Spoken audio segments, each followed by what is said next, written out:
Labdien visiem klātienē un attālināti kolēģi, eksperti, dāmas un kungi. Tiešām laipni lūgti Saeimas namā uz jau par tradīciju kļuvušām tādu pasākumu, kad Saeimas analītiskais dienests plašāku sabiedrību iepazīstina ar kādu no dienesta pētījuma rezultātiem.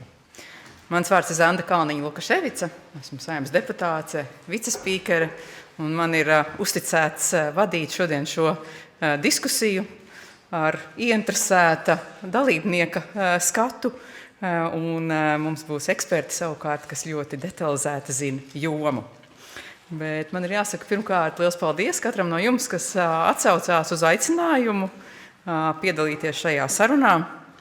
Un mēs šoreiz jau 4. reizi šādā formātā uzklausīsim priekš mūsu pētniekus par Saeimas deputāta rosināta jautājuma tēmu, un tad, lai tādā plašākā formātā arī to izdiskutētu. Un šoreiz, es domāju, tā būs tēma, kas skar vienu no būtiskākajiem jautājumiem tiesiskā un demokrātiskā valstī. Tas ir par bērna balsi, pieņemot lēmumus par viņa dzīvi. Jautājums, kas ir pētījuma pamatā, vai bērnam Latvijā ir reāla balss lēmumu pieņemšanā par viņu veselību, vai tikai formālas tiesības un līdzdalības tāda kā fikcija.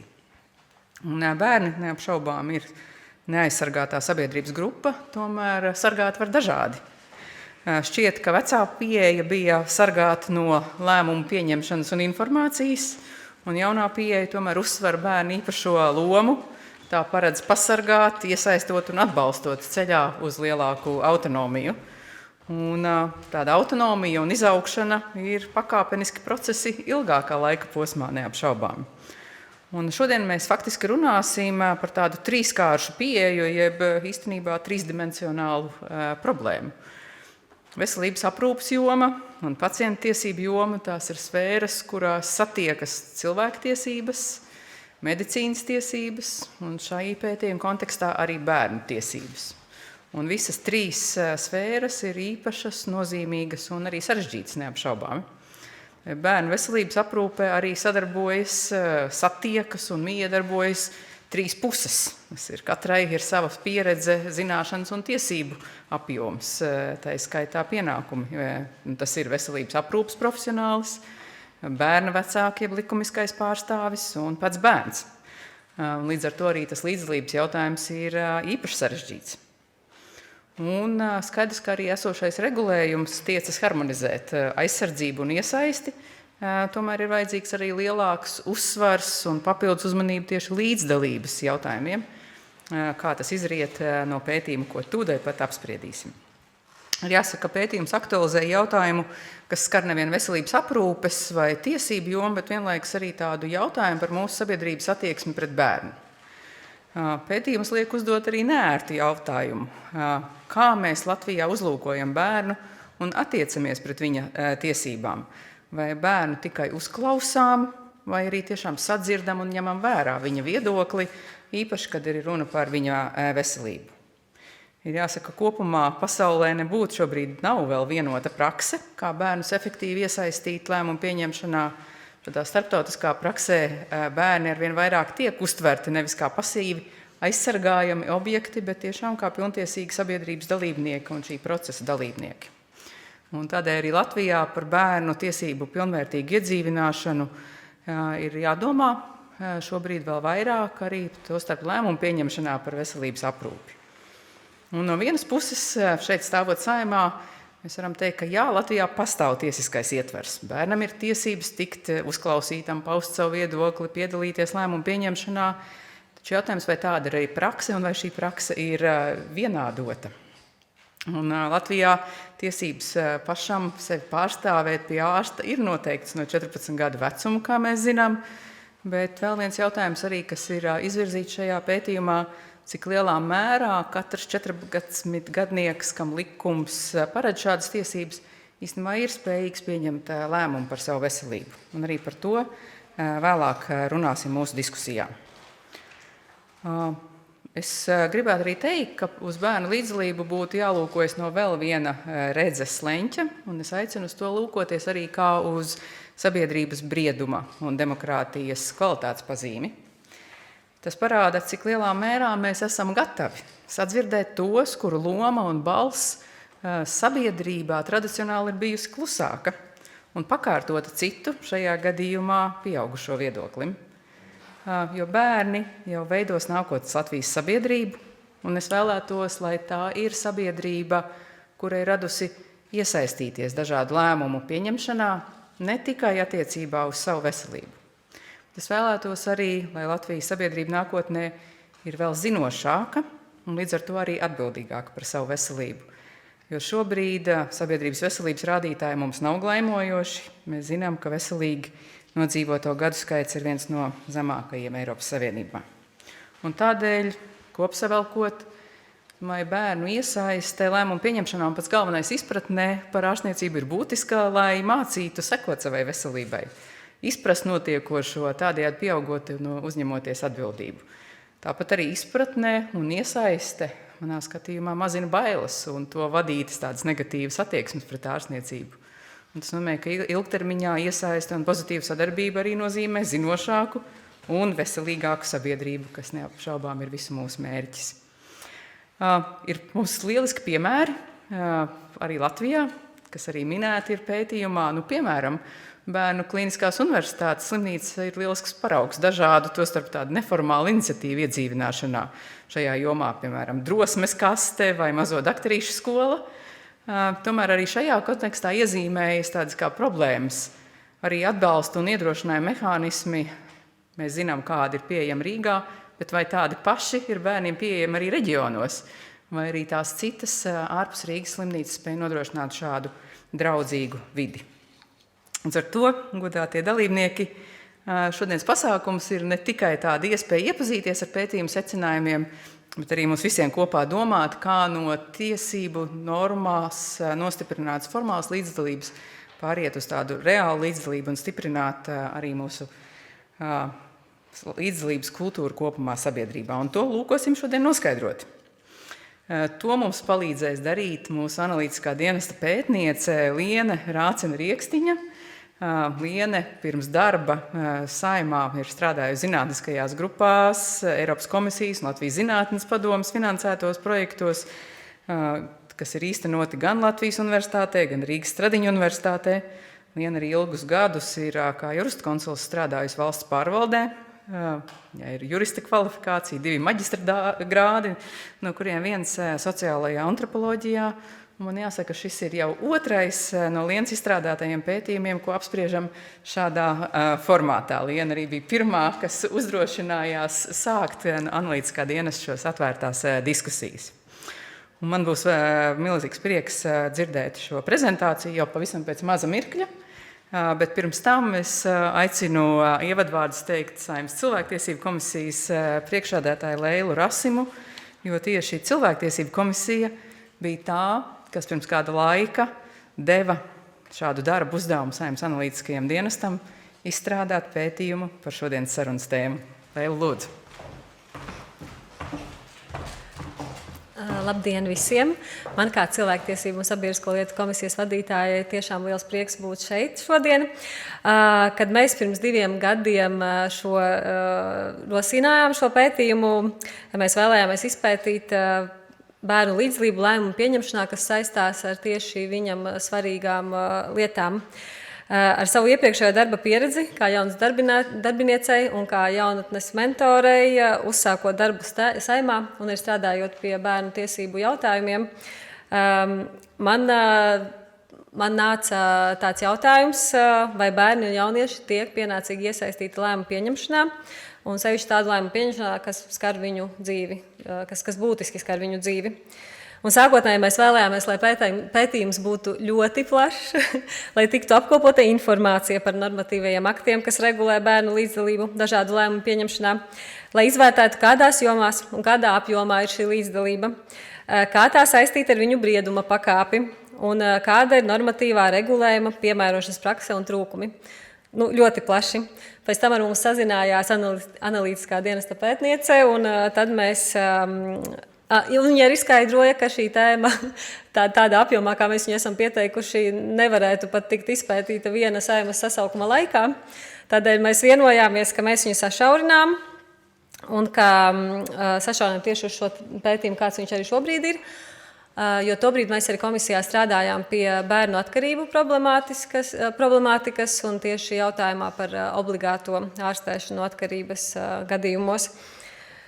Un tātad šis Saeimas analītiskā dienesta pētījuma nosaukums, cik vecs ir pietiekami vecs, tas nav tikai juridisks jautājums, bet arī fundamentāls mūsu sabiedrības brieduma tests.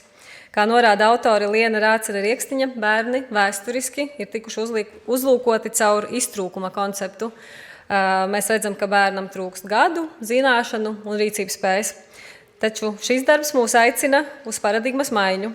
Veselības aprūpē bērnam nevajadzētu būt tikai pasīvam aizsardzības objektam, kas atrodas dubultas hierarhijas ārsta autoritātes un vecāku aizgādības ēnā. Šis pētījums mūs, pieaugušos, mudina aizdomāties par to, ka bērna līdzdalība ir cilvēktiesību un cieņas jautājums. Pat labam bērniem trūkst viņiem saprotamā veidā pasniegtas informācijas, un bez izpratnes līdzdalība ir tikai formāla. Es vēlos teikt lielu paldies Saeimas analītiskajam dienestam un arī pētniecei, šī pētījuma autorei Lienai Rācenai Riekstiņai par šo būtisko ieskatu. Un, līdz šim bērnu iesaista lēmumu pieņemšanā veselības aprūpē ir bijusi mazpētīta tēma Latvijā. Tagad mums tā ir aizsākta un mums tagad ir kaut kas, pie kā pieturēties turpmākajā darbā. Vēlu mums visiem ražīgu diskusiju. Paldies!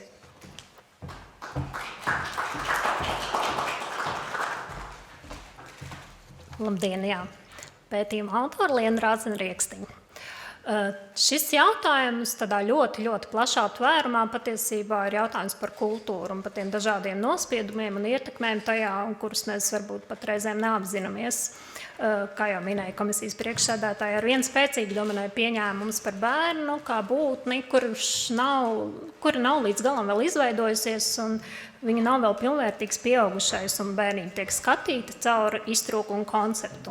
Tādā nozīmē, ka bērniem iztrūks spējas, kas piemīt pieaugušiem. Un šis nospiedums patiesībā ir senāks mūsu kultūrā, nekā mēs varam iedomāties. To ir ietekmējusi antīkā kultūra. Un šis ir mans pirmais slaids. Aristoteles, Hipokrats un 21. gadsimts, un tāpēc es arī par šo runāju. Tātad saskaņā ar Aristoteli pastāv noteikti cēloņsakarību veidi, ko viņš attiecina uz dzīviem organismiem, tostarp uz cilvēkiem. Un saskaņā ar viņa ideju svarīga dzīva organisma cēlonis ir funkcija, ko organismas veids sasniedzot briedumu. Un nozīme ir arī struktūrai, ja formai, kas ļauj organismam labi veikt savu funkciju. Un saskaņā ar šo konceptu cilvēka bērns ir nenobriedis organisma tips, kuram pēc dabas ir potenciāls attīstīties par standarta pieaugušo struktūru un veikt funkcijas, kas raksturīgas nobriedušam organismam. Un šīs pieņēmums ir ļoti dziļi iestakņojies mūsu kultūrā un dominē cilvēku uztverē arī tad, ja viņi nav pazīstami ar Aristoteļa darbiem. Un otrs vēsturiskais antīkais nospiedums ir Hipokrata devums, pateicoties viņam medicīna pārtapa par racionālu zinātni, kas ļauj slimību uztvert nevis kā dieva sodu, bet gan kā dabisku procesu, kam iespējams rast cēloni un ko var ārstēt. Un tas savukārt radīja priekšnosacījums tam, lai pievērstu uzmanību ētikas principiem, kas izriet no īpašajām zināšanām, kas piemīt veselības aprūpes profesionāļiem. Un dažkārt tiek runāts par hipokratisko paternālismu, kas medicīnā tiek saistīts ar pieeju, kurā ārsts pieņem lēmumu pacienta vārdā, vadoties pēc principa darīt labu, pat ja tas ierobežo pacienta autonomiju. Un tas sakņojas ārsta atbildībā par ārstēšanu un tās iznākumu, dažkārt arī neinformējot pacientu par detaļām. Un ārsta īpašo zināšanu dēļ pacientu un ārsta attiecības tradicionāli ir bijušas hierarhiskas. Savukārt mūsdienās šī pieeja ir sākusi mainīties un priekšroka tiek dota uz pacientu vērstai veselības aprūpei un piekrišanas saņemšanai ārstniecībai. Un nozīmīgi pavērsieni ir notikuši arī bērnu aģentas izpratnē. Un šis bērnam ir pilnveidotas iespējas piedalīties savā veselības aprūpē un jau minētais pavērsiens no aizsardzības lēmumu pieņemšanā uz aizsardzību caur iesaisti. Un šis pavērsiens ir arī tas, kas ir jāņem vērā veselības aprūpē. Īstenojot bērnu veselības aprūpi cieši miedarbojās divi savstarpēji saistīti kritēriji – bērna vecums un briedums. Bērna vecums gan starptautiski, gan nacionālajā telpā ir atzīts par nozīmīgu sociālā riska faktoru, un bērni kā īpaši neaizsargātu pacientu grupa tieši saistībā ar viņu vecumu. Latvijā nepilngadīgie pacienti tiek sadalīti divās lielās daļās, un kam robežšķirtni veido noteiktais 14 gadu vecums. Pieņemsim, apvienotajā karalistē, Lietuvā vai Nīderlandē šī robežšķirtne ir noteikti 16 gadu vecums. Dānijā tas ir 15 gadu vecums, Somijā 12 gadu vecums. Savukārt Igaunijā un Zviedrijā šāds vecums slieksnis nav noteikts, bet kā tika minēts, tad Latvijā tie ir 14 gadu. Pacientiesību likumā ir nošķirtas bērnu tiesības, kurām nav noteikts vecuma ierobežojums, no tādām tiesībām, kurām šāds ierobežojums ir noteikts. Bez vecuma ierobežojuma bērnam ir tiesības tikt uzklausītam, piedalīties lēmumu pieņemšanā un tiesības uz viedokļu paušanu. Savukārt attiecībā uz bērnu tiesībām sniegt informēto piekrišanu un tiesības atteikties no informācijas saņemšanas ir noteikts konkrēts vecums, minētie 14 gadi. Un bērna vecums līdzdalībai ar veselību saistīt lēmumu pieņemšanā ir patiesībā tāds salīdzinoši viegli interpretējams, kā objektīvs un līdz ar to arī vienkārši piemērojams kritērijs. Savukārt daudz sarežģītāk ir ar otru kritēriju, kas ir briedums, jo brieduma pakāpe ir grūti definēt. Tomēr tā tiek saistīta ar bērnu spēju izprast un novērtēt konkrēto jautājumu, kā arī spēju neatkarīgi izteikt savu viedokli. Tā norāda arī ANO Bērnu tiesību komiteja. Un pacientu brieduma izvērtēšanas kārtība un kritēriju veselības aprūpes jomā Latvijā nav regulēta un vienota metodika šim nepastāv. Nepilngadīgu pacientu brieduma noteikšana ir lielā mērā veselības aprūpes profesionāļu iekšējais izvērtēšanas process, kas ir pamatots profesionālajā pieredzē un individuālajā situācijas izpratnē. Vienlaikus lietpratēji norāda uz to, ka gadījumos, kad bērna attīstība norit bez specifiskiem sarežģījumiem, 14 gadi ir tiešām šis vecums, kas uzskatāms par pietiekamu, lai pieņemtu dažādus lēmumus. Tagad nedaudz paraudzīsimies uz vecumu un briedumu kritērijiem darbībā. Tātad bērna tiesības piedalīties ar ārstniecību saistītu lēmumu pieņemšanā nav atkarīgs no bērna vecuma un brieduma. Tomēr tas, kāda nozīme tiks piešķirta bērna viedoklim, ir atkarīgs no konkrētā bērna brieduma. Un šāds regulējums pastāv visās aplūkotās Eiropas valsts praksēs un atbilst arī ANO Bērnu tiesību komitejas nostājai un ietekmei. Un šeit var redzēt šajā slaidā, tātad uz vienas acis mums ir vecums, uz otras ir briedums, un tad attiecīgi vecums šajā gadījumā nespēlē nekādu lomu, bet nozīme ir tam, vai ir konstatēts pietiekams bērnu briedums. Nākamais slaids ir saistīts ar informētās piekrišanas saņemšanu no nepilngadīgā pacienta, un šajā gadījumā ir jāizpildās abiem kritērijiem, gan briedumam, gan vecuma kritērijam. Ja izpildās brieduma kritērijs un vecuma noteiktais vecuma kritērijs no 14 gadiem, tad bērns ir tiesīgs pats dot informēto piekrišanu un lemt visus jautājumus, kas saistīti ar viņu ārstniecību un veselības aprūpi. Savukārt, ja bērna briedums nav atbilstošs vai neizpildās attiecīgais vecuma kritērijs, tad lēmumu pieņem visbiežāk vecāki, bet juridiskajā valodā likumiskie pārstāvji. Tiesību normu sarežģītības un neskaidrības dēļ, kā arī tādēļ, kad vecums ir vieglāk piemērojams kritērijs, gadās nereti tā, kad netiek izvērtēta bērnu līdz 14 gadu vecumam patiesā spēja piedalīties ar viņu veselību saistītu lēmumu pieņemšanā. Un tomēr šeit jāuzsver, ka tiesības piedalīties lēmumu pieņemšanā jānošķir no tiesībām sniegt informēto piekrišanu. Tie ir 2 dažādi tiesību apjomi, un bērna informētā piekrišana ārstniecībai ir cita veida tiesības, kas tiesību aktos ir nostiprināta kā imperatīva procedūra un ir integrēta ārstniecības procesa sastāvdaļa. Tātad, kā minēju, būtiski ir nošķirt tiesības, kurām ir vecuma ierobežojums, no informēto piekrišanas sniegšanas tiesībām, kurām likumā ir paredzēts noteiktais 14 gadu vecuma slieksnis. Un iespējams tieši grūtības praksē nošķirt dažādos tiesību apjomus un uz tiem attiecinātos kritērijus. Veselības aprūpē rāda prakses, kurās bērnu viedokļu nozīme tiek vērtēta, to piesaistot vienkāršāk uztveramam un administrējamam kritērijam, kas ir šis 14 gadu vecums. Un tiesības piedalīties mazākiem bērniem veselības aprūpē atšķirās no lielākiem bērniem. Un, piemēram, praksē tas var izpausties tādi, kad mazākie bērni, tātad tas būtu tas laukums, kas atzīmēts ar izsaukuma zīmi, piedaloties varētu pieņemt lēmumu, piemēram, no kuras rokas viņam tiek paņemts asins paraugs analīžu veikšanai.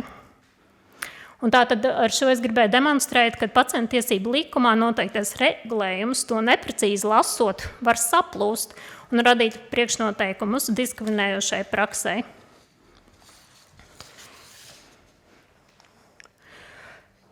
Jā, šeit būtu svarīgi padalīties ar vienu pētījumu, citu pētījumu datiem, kas atspoguļo paša bērna balsi. 2022. gadā 2 pavasara mēnešos bērnu slimnīcā vienā no nodaļām tika aptaujāti paši bērni, un tie bija bērni vecuma grupā no 5 līdz 17 gadiem. Un šī pētījuma rezultāts atklāja to, ka pastāv atšķirības veselības aprūpē atkarībā no bērnu vecuma grupām. Un ir nozīme, bērnu vecumam ir nozīme tajā, kā viņš piedzīvo un uztver saņemtos veselības aprūpes pakalpojumus. Kā var redzēt, pusauģi kopumā savu pieredzi vērtēja pozitīvāk nekā jaunākie bērni, un redzama sakarība, ka jo jaunāks bērns, jo grūtāk viņam ir bijis saprast sniegto informāciju. Un šeit es īpaši vēlos izcelt to jautājumu, kas norāda, ka gandrīz trešdaļa bērnu abās vecuma grupās uzskatīja, ka nav saņēmuši pietiekamu informāciju par savu veselības stāvokli. Savukārt pozitīvi ir tas, ka pilnīgi visi bērni vecākajā grupā uzskatīja, ka viņa domas un viedoklis ir ticis uzklausīts. 27% bērnu jaunākajā grupā tomēr nejutās uzklausīti. ANO Bērnu tiesību komiteja norāda, ka bērnu paustais viedoklis var atklāt būtiskas perspektīvas un pieredzes, kas jāņem vērā tiesību aktu izstrādē un politikas veidošanā. Un šeit atklājas nozīmīgs princips runāt ar bērniem, nevis par bērniem, uz kuru iespējams ir paraudzīties no 2 perspektīvām. Pirmkārt, bērni kā atsevišķa tiesību grupa. Latvijā nesen stājies spēkā jauna prasība, saskaņā ar kuru ārstniecības iestādēm ir jābūt izstrādātām pacientu tiesību īstenošanas plānam. Un diskutabls ir fakts, ka vadlīnijas, kuras tika izstrādātas, lai palīdzētu šo prasību ieviest, tātad viņu izstrādē bērni netika iekļauti kā eksperti, un viņi nepiedalījās, līdz ar to netika ievērots princips runāt ar bērniem, nevis par bērniem, kas būtu tāds būtisks līdzdalības priekšnosacījuma īstenošanai. Un tad vēl ir individuālā bērnu perspektīva, un šī principa neievērošana var atstāt ietekmi uz pacientu līdzestību veselības aprūpē, īpaši vecākiem bērniem. Un pacientu līdzestību iespējams veicināt, nodrošinot pacientiem pieņemamu ārstniecību. Tas nozīmē arī saprotamu ārstniecību un iespējas izvēlēties alternatīvas. Un mazāk bērnu līdzestības nodrošināšanā liela loma ir vecākiem, savukārt attiecībā uz pusauģiem ir ļoti svarīgi atrast kontaktu tādā veidā, lai panāktu lai panāktu sadarbību un lai viņš pats ievērotu noteikto ārstniecības režīmu. Jā, mēs jau tojamies noslēgumam. Šeit es vēl vēlos norādīt uz tiem aspektiem bērnu veselības aprūpē, kuri būtu svarīgi, par kuriem būtu svarīgi diskutēt un tos atkārtot aktualizēt. Par pirmajiem 3 patstāvība pakalpojumu saņemšanā no 14 gadu vecuma, tiesības ietekmēt informācijas izpaušanu par savu veselību, kā arī iespējams liekt vecākiem klātbūtni veselības aprūpes laikā, tiesības sev pārstāvēt dažādās iestādēs un procesos.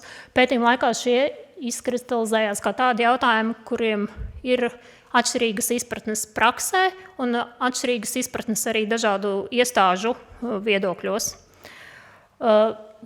Svarīgs arī jautājums, par ko tiek aktīvi domāts, bet tomēr, lai gan ir paveikts daudz, ir jānorāda, ka mazākiem bērniem, tas ir zem 14 gadu vecuma, vēl aizvien ir ierobežotas iespējas pašiem vērtēt saņemtos pakalpojumus un sniegt par tiem atsauksmes.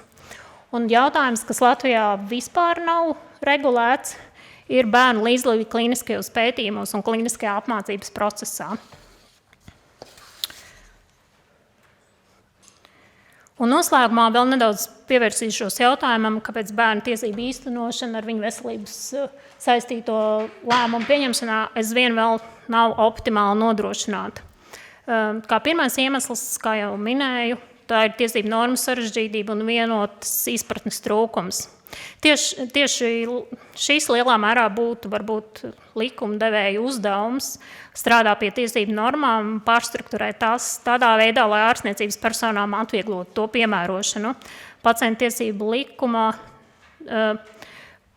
nepilngadīgo un pilngadīgo pacientu tiesību apjoms un detalizācijas līmenis ievērojami atšķirās, tas apgrūtina arī šī likuma lasīšanu, īpaši tad, ja tiesību normas jāpiemēro ar ārstniecības personām, kurām nav specifisku juridisku zināšanu, un ja tādas juridisko zināšanu apjoms, ko būtu pamatots sagaidīt no veselības aprūpes profesionāļiem.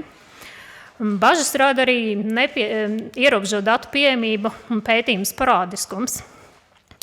Tāpat jāizceļ, ka dažādi līmeņi politikas plānošanas dokumentos bērnu iesaiste un līdzdalība ar viņu veselību saistīto lēmumu pieņemšanā nav norādīts kā mērķis vai prioritārs rīcības virziens. Un pēdējais nozīmīgais faktors ir nepietiekama iesaistīto pušu zināšanas. Pētījums atklāja, ka tikai puse pieaugušie pārzina pacientu tiesības. No tā savukārt izriet, ka mēs nevaram pilnībā paļauties uz pieaugušo zināšanām, arī tad, ja viņiem ir jāaizstāv savu bērnu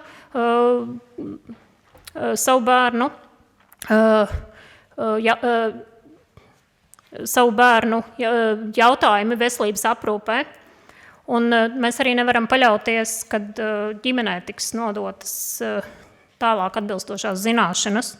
Un, lai gan veselības pratības jautājumi ir iekļauti dažādiem vecumposmiem paredzētajā izglītības saturā, tomēr skolēniem tiešā veidā zināšanas par nepilngadīgu pacientu tiesībām nav noteikts kā sasniedzamais mērķis obligātajā izglītības saturā. Jā, paldies, tas šobrīd no manas puses būs viss.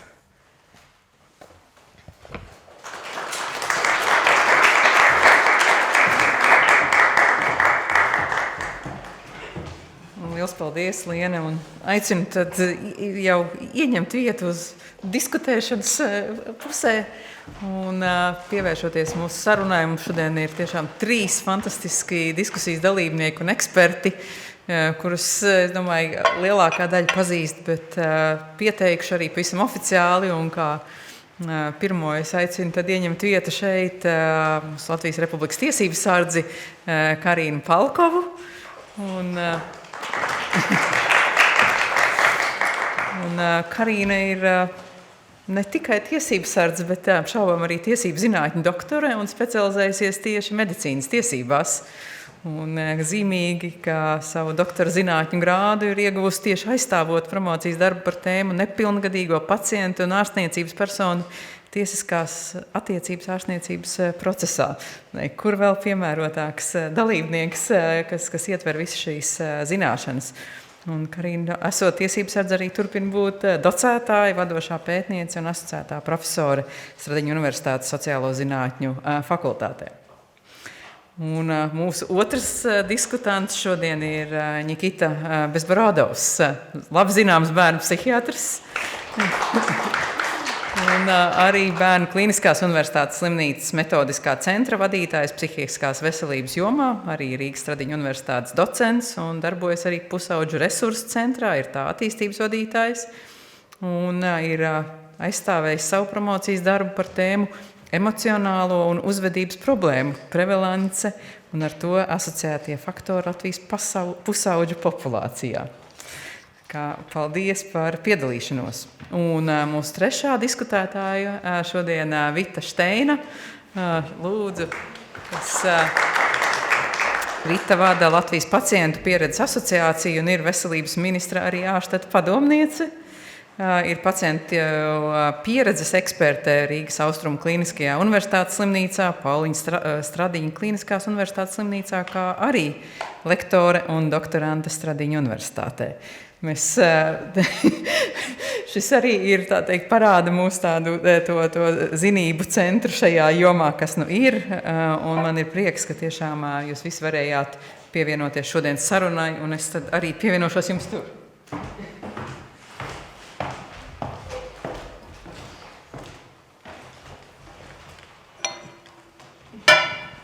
Jāsaka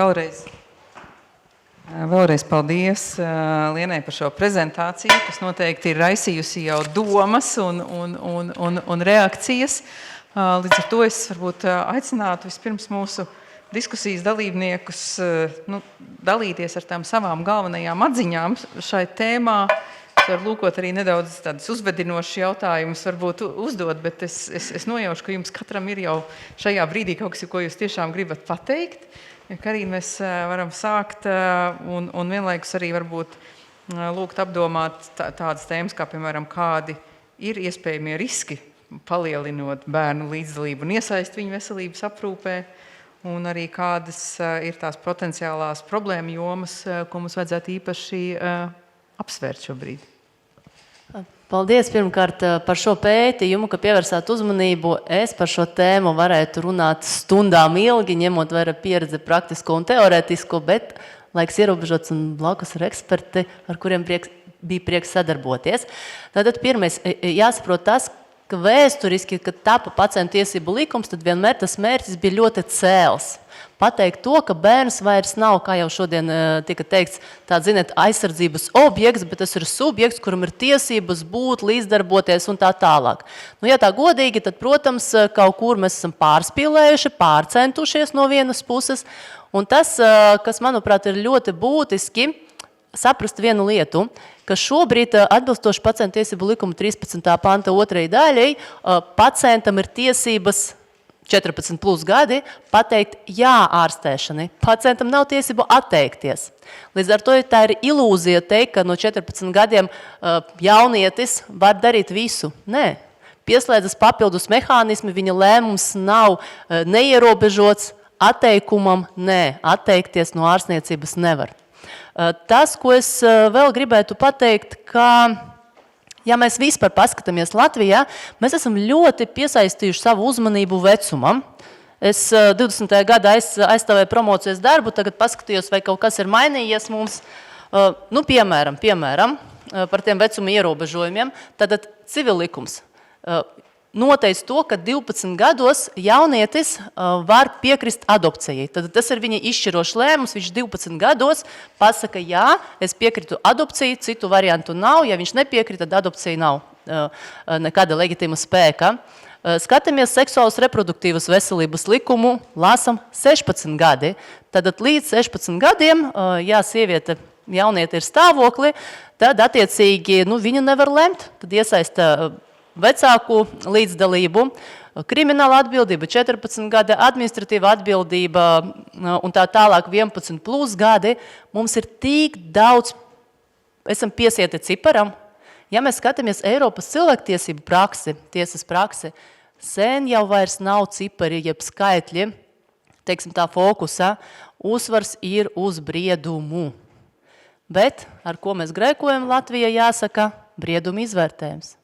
Skatāmies 13. pantu un 13. panta 5 reizes vārds briedums ir minēts. Un tagad es tiešām ļoti daudz strādāju īpaši ar ārstniecības personām, lai stāstītu par šiem jautājumiem.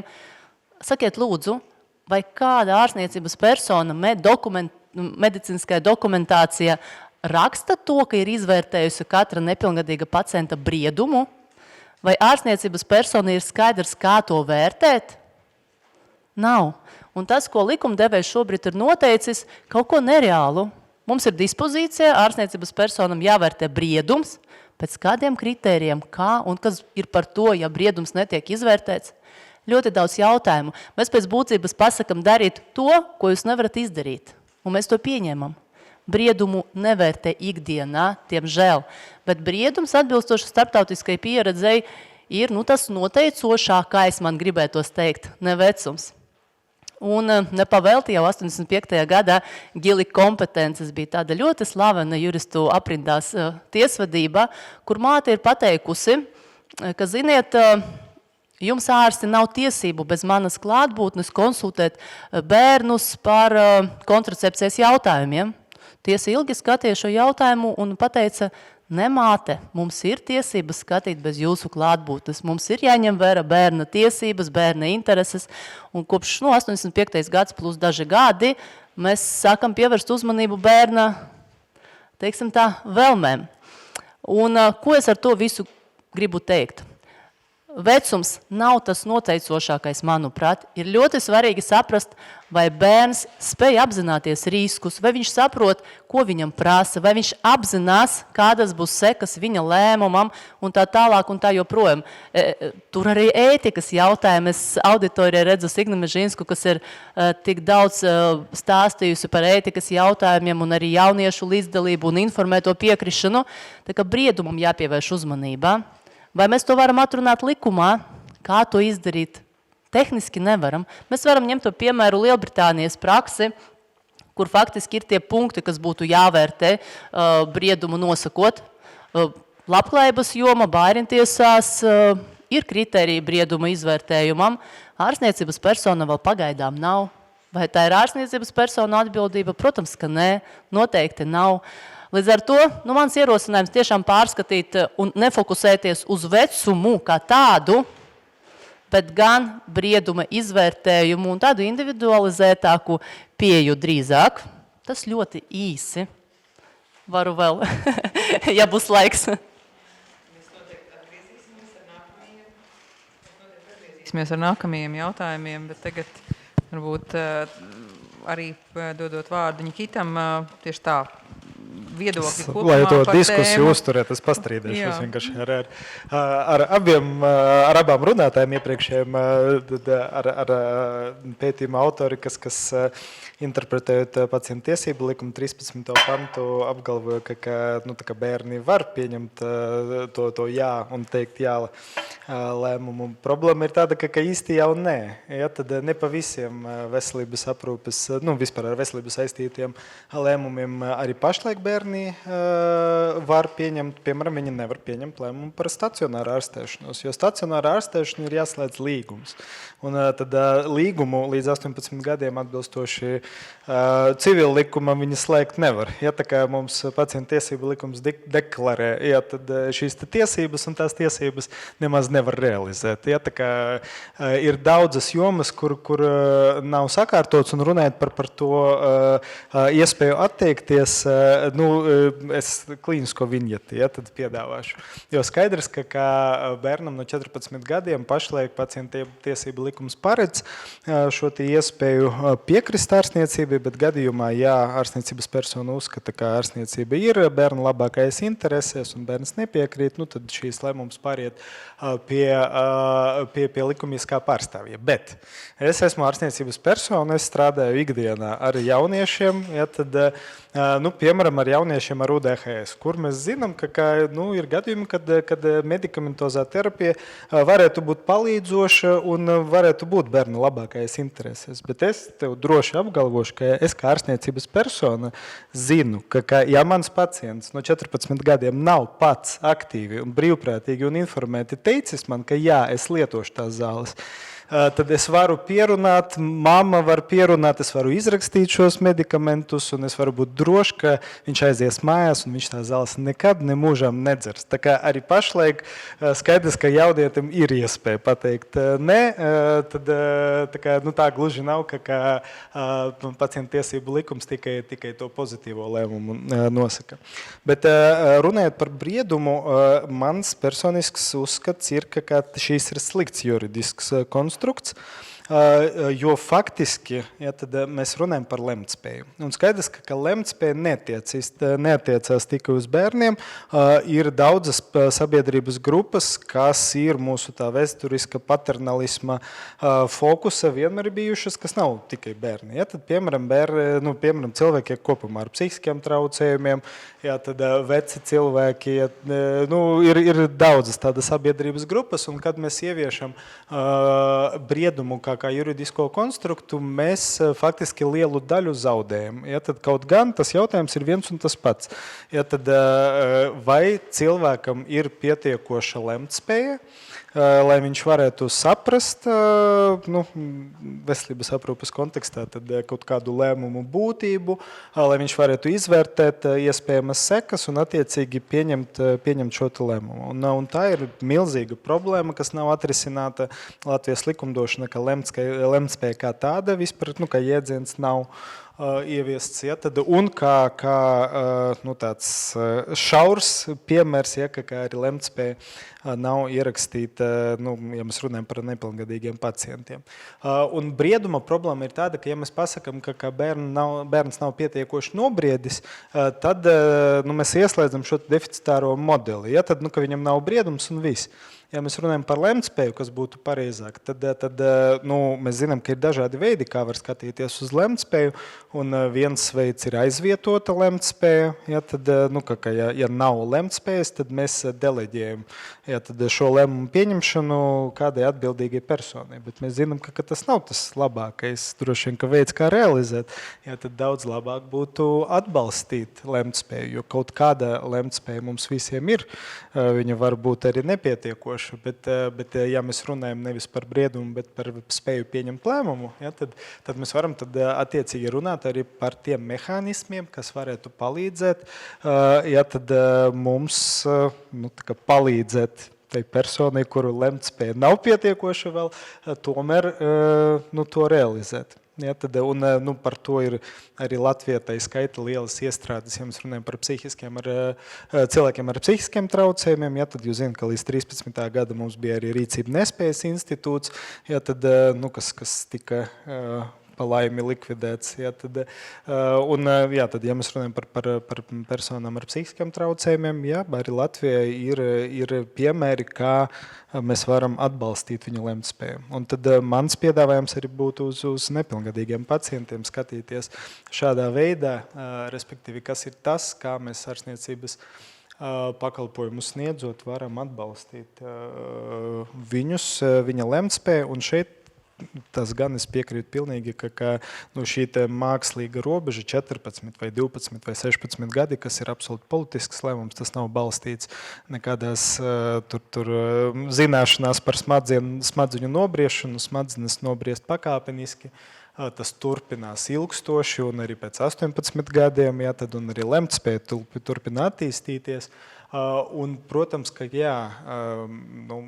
mums ir jābūt mehānismam, kā lemtspēju vērtēt, un atkal tā balstās ne tikai nosacīti briedumā, jo viens ir kognitīvās spējas, cik daudz cilvēks saprot, vēl viena komponenta ir vadības funkcijas, cik daudz viņš var prognozēt, bet lemtspēju ietekmē arī dzīves pieredze un arī pieaugušo vecumu. Te var būt kognitīvās spējas, bet ja tev nav attiecīgas dzīves pieredzes, tad tā lemtspēja nav pilnīga, un arī konteksts. Jo viens ir tas lēmums, ko tu pieņem stresa situācija uzņemšanas nodaļā, arī runājot par vecākiem, piemēram, tad ar kņādu apkārt un ar milzīgu šo stresa momentu.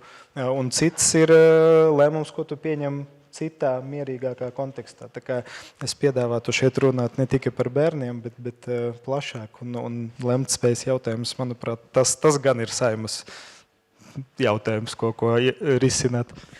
Paldies, un tiešām jau tāds labs tilts tālāk uz Vitas intervenci, vai ne, jo tieši jums ir tāda nozīmīga arī praktiskā pieredze tieši saistīta ar pacientu pieredzes mērījumiem veselības aprūpē. Līdz ar to tiešām kā jūs vērtējat situāciju Latvijā un arī varbūt salīdzinoši ar tām pieredzēm pacientiem uz citu valstu fonu? Jā, es pirmkārt gribu sākt ar ļoti labu vienu ziņu. Mēs Latvijā esam līderi Eiropā. Mēs jau 18. gadā bijām viena no kopā ar vēl 4 citu valstu slimnīcām, kas ieviesa un izstrādāja īpaši bērniem un jauniešiem izveidotu, radītu, standartizētu pacientu pieredzes aptauju, kurā arī tiek mērīts jautājums arī par kopīgu lēmumu pieņemšanu. Jā, pasaulē tendences ir tādas, ka pieaugušiem vairāk tiek dots vārds un vairāk tiek ievākta pacientu sniegtā atgriezeniskā saite, bet ja mēs runājam par bērniem, tad ir tādas 3 vadošās grupas, vecuma grupas, 0 līdz 7 gadi, kur sniedz atbildes vecāki, ja, 8 līdz 13 gadi un 14 līdz 17. Mums ir ļoti līdzīgs arī iedalījums. Latvijā, protams, mēs nerunājam tikai par bērnu slimnīcu Latvijā, mēs runājam arī par reģionālajām slimnīcām, kurās ir bērnu nodaļas.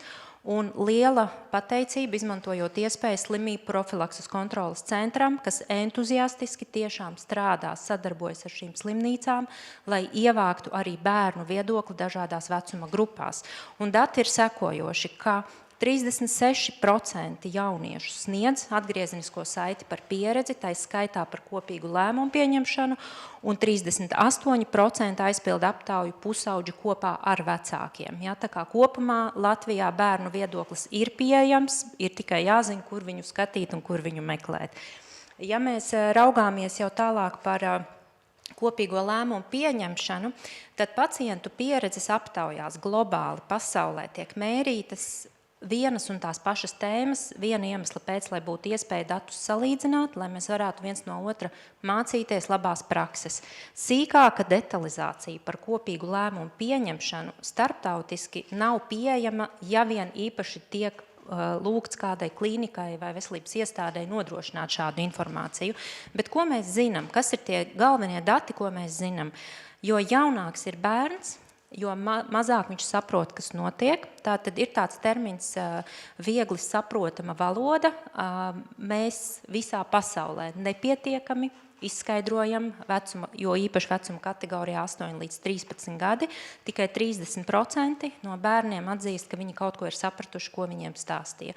Un te es gribu pateikt, ir arī ļoti laba starptautiskā prakse, piemēram, Lielbritānija, kur ir NICE vadlīnijas saucamās, kur ļoti skaisti, viegli saprotami visiem ir izskaidrots, kā nodrošināt dažādām vecuma grupām arī šo te informāciju. Arī vecāki atzīst, ka viņu bērniem netiek izskaidrots pietiekami. Tālāk ir arī runa par privātumu. 8-13 gadnieki, viņi kautrējas. Viņi negrib, ka ir vēl citas acis, kas skatās, ka viņiem ir bail, ka viņiem sāp, kad ir kopīgās palātas un viņam kāds, piemēram, katetru liek iekšā, bet viņam ir bail un drusciņi sāp. Viņš kautrējas, un viņš arī šajās aptaujās par to norāda, ka privātums netiek ņemts vērā. Sāpes netiek pietiekami ņemtas vērā, ja jaunāki bērni vecumā sūdzās par to.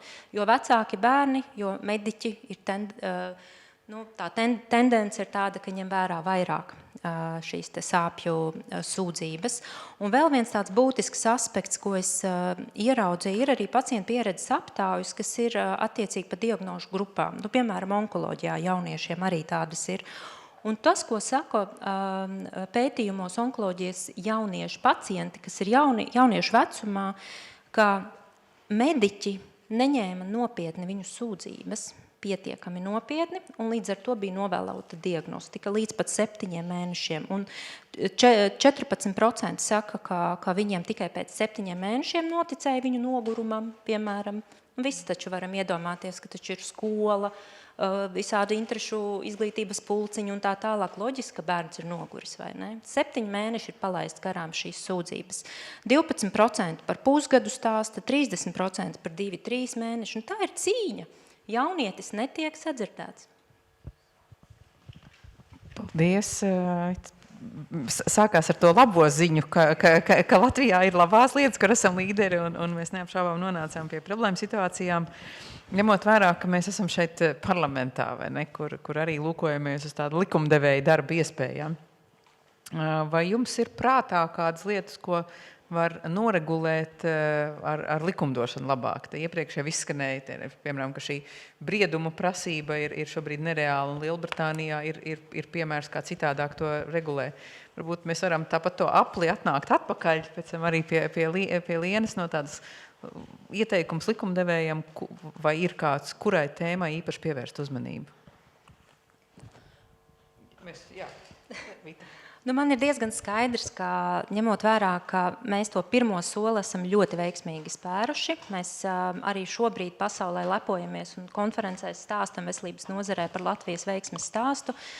Ir tikai viens bet, šie dati netiek ņemti vērā pagaidām veselības politikā veidotāji. Ja, tieši, un tas ir tas, kas būtu ļoti nepieciešams, un, ja mēs runājam tieši par likumu, ir ļoti svarīgi, lai regulējumā būtu iekļauta obligāta prasība visām veselības iestādēm mērīt vai teiksim, ieviest šīs te aptaujas, lai būtu iespēja ziņot dažādās arī vecuma grupās par pieredzēto dažādos aspektos, arī klīniskos aspektus. Ja. Un vēl viens, varbūt tāda ļoti specifiska lieta ir, bet tomēr tā ir ārkārtīgi svarīga, proti ir arī pacientu ziņojumi ne tikai par pieredzēto, bet arī par veselības iznākumiem un rezultātiem. Un tas ir tas, kas Latvijā šobrīd iztrūkst. Ļoti iztrūkst. Mēs nezinām īstenībā, kas notiek ar pacientu pēc tam, kad viņš ir saņēmis veselības pakalpojumu. Ja? Mēs īstenībā ļoti skarbi arī skanēs, tāpēc arī mums tā statistika ir tik graujoša Eiropas kontekstā, piemēram, insulta pacientus. Mēs fantastiski izārstējam slimnīcā, bet piedodiet, viņš iziet ārā pa durvīm, un mēs esam pirmajā vietā mirstības ziņā. Ja mums būtu iespēja primāri šos veselīgas iznākumus saņemt informāciju, kāds tad ir šis te gala iznākums, ja, un ieviest nepieciešamās loģiski intervences, tad mums būtu iespēja arī sniegt daudz efektīvāku, labāku šo kvalitātes iznākumu, veselības aprūpas kvalitātes sasniegt labāku. Tam ir nepieciešams regulējums, tam ir nepieciešama palīdzība no politikas veidotājiem, lai šādas darbības tiktu ne tikai regulētas, bet arī atbilstoši tam tiktu izstrādāt atbalsta mehānismi to ieviešanai. Es drīkstu īsu repliku. Droši. Paldies. Ja Nikita piekrīt. Es piekrītu. Paldies, ka tu piekriti. Mana īsa replikai. Tātad pirmais, kā es jau teicu, Latvija ir arī labi likumi, un pacientu tiesību likums pēc būtības pats pa sevi nav slikts. Daudz, kas ir atrunāts par to, ka jārunā skaidrā valodā ar pacientiem, tā skaitā ar bērniem, vai ne? Par to, ka mums pacientiem jālīdzdarbojas savā ārstniecībā, daudz labu lietu. Izpildījums šobrīd neiztur kritiku. Izpildījums. Un ja mēs katrs lasītu likumu savas kompetences ietvaros un darītu, kas tur ir rakstīts, mēs pasargātu bērnus, pasargātu savus vecākus, seniorus. Tas ir viens. Otrs, likums iespējams ir viegls juristiem, bet ārstniecības personam tas nebūtu nav vienkārši. Un šeit es aicinātu ārstniecības iestādes ir atsevišķas, kas ļoti rūpēs par saviem ārstiem, ārstniecības personam, rīko apmācības, konferences, seminārus, skaidro par ārstu tiesībām, ārstu pienākumiem, bet tas ir atsevišķas, dažas slimnīcas. Es ļoti aicinātu augstskolas iekļaut savās programmās ārstu tiesību kursus, pacientu tiesību kursus. Tas ir svarīgi jauniem ārstiem, jo, diemžēl, ārstam šodien jāzina ne tikai tas, kā ārstēt, bet arī ko darīt, kā runāt ar nepilngadīgiem pacientiem, ar vecākiem, kas savā starpā ļoti strīdās un nevar vienoties par ārstniecības metodi. Šī apmācība patiešām ir ļoti svarīga un augstskola milzīgs aicinājums tomēr padomāt arī par šiem kursiem. Es varu vienu refleksiju pēc Vitas, tad tu nobeidz tā višķiņu skumīgi, bet jā, tu iesāki pozitīvi, bet es varbūt rekomendētu atcerēties, no kurienes mēs nācam. Jā, tad, un ka tomēr tās izmaiņas, kas ir notikušas Latvijā, bija ļoti, ļoti straujas. Un es esmu visu savu bērnību pavadījis kontaktā ar bērnu slimnīcu un varu tev droši apgalvot, ka pirms 30 gadiem bērnu slimnīcā valdoša arī tāda doma bija, ka bērniem tā kā nesāp, un ja sāp, tad viņi neatcerēsies, tīpaši mazie. Ja, tad, un viens no iemesliem, kāpēc es kļuvu par ārstu, to psiholoģisko mehānismu sauc par identifikāciju ar agresoru. Ja, tad vienīgais, kā izdzīvot droši, ir pašam tikai kļūt. Ja, tad, protams, ka ir milzīgas izmaiņas notikušas, un mūsdienās arī bērnu veselības aprūpē skaidrs, ka bērna līdzdalība un arī tas, kā mēs uztveram bērna aģenci, ja, tad, spēju pieņemt lēmumu, tas ir ļoti, ļoti mainījies. Tas ir pozitīvi. Bet, ja man vajadzētu kaut ko rekomendēt likumdevējiem, tad tas ir tas, ko es pieminēju. Manuprāt, aplami ir saistīta lemt spēju ar vecumu kopumā, jo, ja kādam klātesošam šķiet, ka tas, nezinu, pacients ar vieglu demenci, kas tiek atvests psihiatriskās slimnīcas uzņemšanā un parakstās, ja, tad par stacionēšanu, ka viņš piekrīt stacionēšanai, ka viņš ir tādā brīdī obligāti lemtspējīgs un ka viņš saprot sava pieņemtā lēmuma sekas, ja, tad droši vien, ka nevajadzētu tādam pieņemumam vispār būt. Ja, tā kā lemtspējas jautājums ir krietni plašāks par tikai sarunu par bērniem. Un tāpat kā mēs nācot no absolūti, protams, ka hierarhiskas un diezgan represīvas arī sistēmas, mēs tomēr esam aizgājuši prom no rīcību nespējas, un mēs tā kā definējam pašlaik, ka ir kaut kādi lēmumi, kur cilvēks, respektīvi, ir rīcības spējas neatkarīgi no sava psihiskā stāvokļa vai nezinu, citiem apstākļiem, kas, piemēram, runājot par personiskām nemantiskām tiesībām, kas ir vienkārši cilvēku tiesības, tad, kas nav ierobežojums līdz ar to. Tad mans aicinājums būtu šādā veidā domāt arī par lemtspēju, ka mums visiem piemīt kaut kāda lemtspēja, ja, tad, un mums ir jābūt mehānismam, kā mēs izvērtējam pacienta lemtspēju neatkarīgi no vecuma, pirms viņš sniedz šo informētu piekrišanu, un ir labi piemēri, tāpat pieminēt Lielbritānijā, tur ir tas mental capacity, to sauc, ja lemtspējas iedziens ir atrunāts, tas process ir atdalīts, ja, tad, ja, kā to vērtē. Tad būtu ļoti labi, ja mēs tomēr arī Latvijas likumdošanā šo kaut kad atrisinām. Es domāju, tāda diskusijas rosināšanai ļoti labs brīdis, kad ir tā kā viens flanks, kas iezīmē vairākas lietas, ko varētu likumdošanā teikt, un Karīna, kas primāri teica, kad ir tā piemērošanas vaina. Lūdzu, tad vārds vēl vienai replikai, un tad nāksim pie Lienas. Šoreiz daudz esmu teikusi par lemtspēju. Mums īstenībā ir labs pētījums. Latvijas universitāte veica tieši par lemtspēju profesors, neatceros, kurš bija vadītājs, bet promocijas darbs par lemtspēju.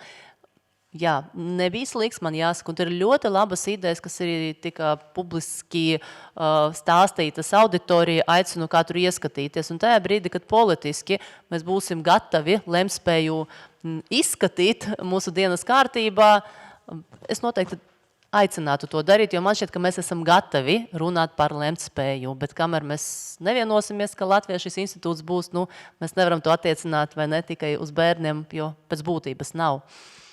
Un pārējo es detaļās neiešu, patiešām esmu jau pateikusi. 13. pants, manuprāt, būtu drusku jāpārstrādā, nevajadzētu tik ļoti saistīt to ar vecumu, jāpasargā mūsu ārsti, kuriem šobrīd uzdots par pienākumu izvērtēt briedumu, bet praktiski nevienu reizi neesmu redzējusi dokumentācijā briedumu izvērtējumā pierakstus, cik ir bija tas gods un prieks strādāt. Cienīsim mūsu ārstniecības personas, kas strādā ar bērniem, ar vecākiem, Un aicinājums vecākiem neaizmirst, ka ir pienākums rūpēties par bērna veselību, darīt visu bērna labākajās interesēs, nevis, kas nereti notiek veselības aprūpē, strīdēties savstarpēji diezgan izšķirošos brīžos, ko tad mēs ar bērnu darīsim, iesāksim un kā ārstēsim.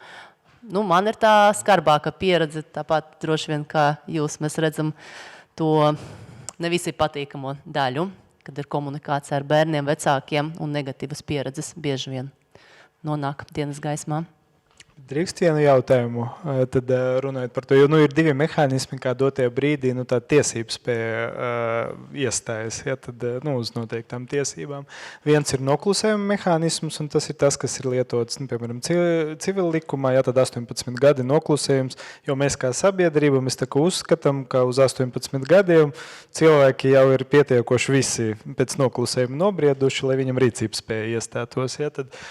Bet tā kā krimināla likums paredz, ka 14 gadiem savukārt tad, tā krimināla tiesība spēja sākas, ka cilvēki sāk būt, un tas ir noklusējumi, tur nav nosacījuma.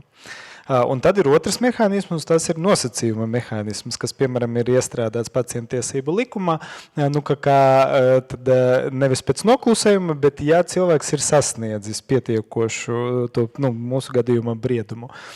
Bet ja ir šīs nosacījuma mehānisms, tas nozīmē, ka likumam ir jānorāda tas atbildīgais, kas ir atbildīgs par šī nosacījuma izpildes novērtējumu. Un pacientiesību likuma tā ir ārstniecības persona. Bet tu redzi kaut kādus alternatīvus, tad, runājot, ārstniecības personam ir grūti, nekur nav uzrakstīts man, kā ārstam, kā lai es izvērtēju to briedumu, bet kādas ir vispār iespējamas alternatīvas, jo kādam tad ir jābūt atbildīgam. Vai tā ir tiesa, vai kas bērni tiesa, vecāks, bet kādam tā atbildība ir jāuzņemas. Tas ir tas, par ko es saku, tādas labas likumdošanas princips un pēc būtības juridiskas konstrukcijas. Mēs pasakam, ka ārstam ir jāizvērtē briedums. Mēs nepasakam, kas būs, ja briedums netiek izvērtēts. Mēs pieņemamu formā, dispozīcijas veidā pasakam, ka tā būtu jābūt vēlamā formā. Kas notiek, ja ārstniecības persona nav izvērtējusi briedumu, kā rezultāta, piemēram, bērnam ir radies kāds veselības kaitējums, ko mēs ieslēdzam, to pašu mehānismu ārstniecības riska fonds un tā tālāk. Mēs šobrīd Latvijā neskatāmies tādā griezumā, par kuru tu runā. Mēs esam diezgan haotiski tādas atbildības noteikšanā. It īpaši veselības aprūpes strīdos. Nemāku tev atbildēt uz jautājumu, bet vai ārstniecības personai būtu jābūt atbildībai papildus visām atbildībām par to, ka, piemēram, briedums nav izvērtēts, diez vai, jo es neticu brieduma izvērtēšanas obligātumam pacientiesību likuma, jo tas nav vienīgais nosacījums, kā mēs varam dabūt bērna interesēs labāko lēmumu. Jo izvērtēt briedumu arī nemaz nav tik vienkārši. Nemaz nav. Un ja mēs skatāmies pasaules pieredzi, metodiku, lasam Eiropas cilvēktiesību tiesas spriedumus, kur viennozīmīgi pateikts, briedums nevar būt skaidrs kritērijs, jeb kritēriju kopums. Tas nav tik vienkārši. Tāpēc noteikti neuzdrošināšos uzlikt ārstniecības personam papildus pienākumus, nedod Dievs vēl kriminālu atbildību 138. pantu paplašināt vai kā savādāk. Nebūt nē, bet uz doto brīdi, ja mēs nemainām regulējumu šeit un tagad, noteikti aicinātu katru ārstniecības personu vismaz drusku rakstīt medicīniskai dokumentācijai, ka briedums tika ņemts vērā. Ir jāraksta, ja likums to prasa. Ja tas nav reāli, tad nākam ar aicinājumu un tomēr ierosinam grozīt likumu, jo nav pieņemams, ka mēs ierakstam to, ko mēs faktiski izpildīt nevaram. Tas nav vajadzīgs nevienai, ne otrai pusei. Bezjēdzīgs, tukšs pants tādā gadījumā. Es no šīs diskusijas dzirdu diezgan konkrētu darbu uzdevumu šeit likumdevējiem. Tiešām, ka ir, bet tika arī pieminēts labās prakses. Lienies var jautāt, šī pētījuma kontekstā arī tika skatīts, tīpaši reģionu valstis, vai ne, kur Igaunijā tas vecums nav noteikts vispār, bet, ja es pareizi sapratu, tad tieši tiek vispār vērtēta tā spēja iesaistīties lēmumu pieņemšanā. Citās valstīs joprojām ir šie turēšanās pie cipariem, kā tika minēts. Vai tai pētījuma gaitā atklājās kādas prakses vai piemēri, kas varētu būt īpaši noderīgi Latvijai? Ļoti daudz. Ļoti daudz jau no labām idejām ir pateikts. Tas ir grūtums pēdējiem runātājiem. Jā, attiecībā uz lemtspēju tas būtu ļoti, ļoti svarīgs jautājums, jo lemtspēja ir daudz plašāks. Viņš ietver arī šo brieduma vērtējumu, bet viņš ir daudz plašāks jautājums. Un Lielbritānijas pieredze ir viena no šīm labajām pieredzēm, kuras virzienā var lūkoties. Un man likās tāda ļoti pacienta centrēta pieeja, jo tur tiek ņemts vērā ne tikai lemtspēja vispār, bet konkrētajā brīdī ļoti detalizēti, vai pacients ir tiesīgs pieņemt lēmumus par noteiktiem savas ārstniecības aspektiem, jo par dažiem viņš var pieņemt, par dažiem nevar. Tiek ņemts vērā, vai pacients gadījumā nav satraucies, ko man arī eksperti, kurus es intervēju šī pētījuma ietvaros, arī minēja, ka bieži vien pusauģi arī ir satraukušies, un tajā konkrētajā brīdī viņi varbūt īsti neizskatās lemtspējīgi, lai gan viņi ir. Un arī šis satraukums, nogurums un turklāt arī medikamenti atstāja iespaidu, un šīs visas lietas ir tās, kas ir jāņem vērā uz lemtspēju, jāņem vērā izvērtējot lemtspēju. Man ir grūti pateikt smalkāk par Igaunijas un Zviedrijas pieredzi, jo viņiem šajās valstīs abās divās nav noteikts vecums, no kura tātad vēlreiz svarīgi ir, kad tas vecums attiecās tikai uz Latvijas gadījumā uz informētās piekrišanas sniegšanu. Tātad Zviedrijā, Igaunijā tas nav noteikts. Viņi minēja, ka viņiem ir izstrādātas vadlīnijas, kurās ir praktiski sniegti padomi, kā veidot diskusiju, lai konstatētu, vai ir vai nav šis briedums. Ļoti interesants piemērs arī ir Nīderlande. Tur pacientu tāda iesaiste tiek diversificēta atkarībā no viņa vecuma, un tur ir 3 grupas. Tad līdz 11 gadu vecumam bērnu piekrišanu sniedz vecāks, bet bērni tiek iesaistīti tik, cik vien tas ir iespējams. No 12 gadu vecuma līdz 15 gadu vecumam informēto piekrišanu sniedz gan bērns, gan vecāks. Tas ir kopīgs lēmums. Jāsaņem piekrišana no abiem. Turklāt bērns var ietekmēt informācijas izpaušanu vecākiem ar savu lēmumu. Un trešā grupa ir šie 16-gadīgie bērni, kuriem ir iespēja pieņemt lēmumu pilnīgi patstāvīgi. Turklāt viņiem ir tiesības aizliegt informēt ārstniecības personu par viņu ārstēšanas faktu vecākiem, tā izskaitā arī ietekmēt informācijas izpaušanu. Līdz ar to ir sastopams tiešām dažādas prakses un ir no kā ņemt iedvesmu. Bet par briedumu, ko es gribēju vēl pateikt, mēs no brieduma nevaram izvairīties. Atceramies, ka mums ir gan biomedicīnas konvencija, gan starptautiskie ANO dokumenti, kur briedums ir obligāti minēts nosacījums. Mums ir jāieklausās un jāvērtē briedums. Tā kā gluži kā mēs neesam atrauti no Eiropas un starptautiskas normatīvo dokumentu tvēruma, briedumam ir jābūt. Jautājums, kā mēs to ierakstam un kā mēs izpildam šo kritēriju, vai tas ir vienīgais kritērijs? Jā, Te jau, man liekas, arī izskanēja kaut vai arī no tāda lingvistiska diskursa, vai tas ir briedums vai lemtspēja, vai ne, kas arī iespējams dod kaut kādu tādu vēstījumu. Bet es vienkārši gribētu šobrīd iesaistīt arī auditoriju, jo šeit ir ārsti, juristi, pilsoniskā sabiedrības pārstāvi, pacientu pārstāvi. Un man jau arī pirms diskusijas teica, ka būs jautājumi, un es uz to paļaujos. Bet vienlaiks arī šis ir brīdis, kad teikt, ja kāds atnāca vēlāk, šeit priekšā ir vēl vairākas vietas, un ja grib iesaistīties diskusijā, droši nākat arī dziļāk. Jā, profesor, lūdzu, tad vārds komentāram, jautājumam un iegriezt to diskusiju atkal papildus enerģijā. Es esmu profesora Dats Gardovska, Rīgas Tradiņu universitāte un arī ļoti ilgadēja bērnu slimību klīnikas vadītāja bērnu slimību, tas ir bērnu slimnīcā.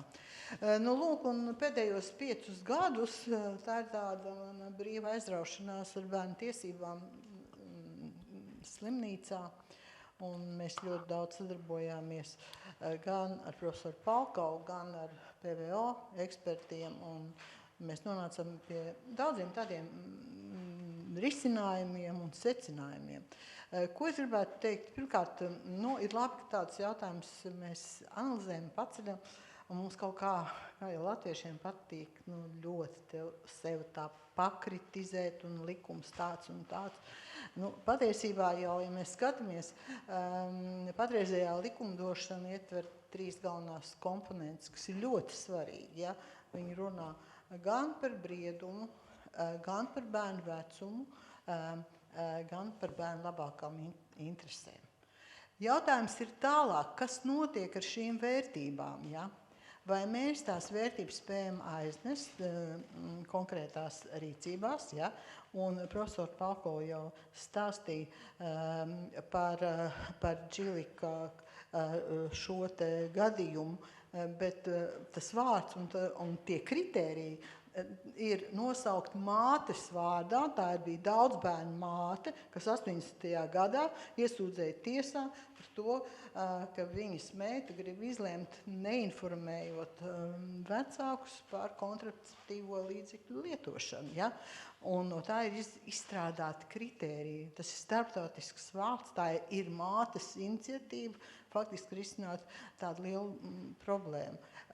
Vai mēs šodien Latvijā zinām, ko mēs rakstīsim kā ārsti, un pilnīgi pareizi mēs varam teikt, jā, mēs jūtam, kas tas ir, bet tad, kad mūs kāds kontrolēs no institūcijām, kam tas būtu jākontrolē, tad, ja šie kritēriji nav uzrakstīti, tad jebkurš var pateikt vai par maz, vai ne tā, bet tas nav likuma jautājums. Tas ir jautājums, kas jārisina nozarē.